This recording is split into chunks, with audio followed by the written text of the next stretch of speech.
that you said those who would have asked you to step down. Who told you I was going to step down? You know,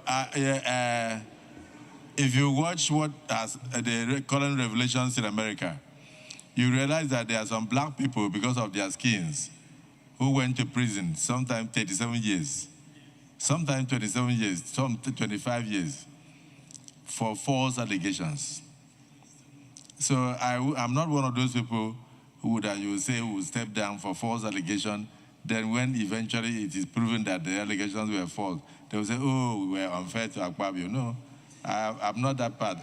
So if you had that in mind, please cancel it.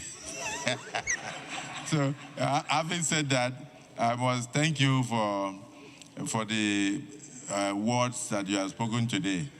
But I also know that in the course of your speech, you did not indict, but you reported the Honorable Minister of Defense to the Senate.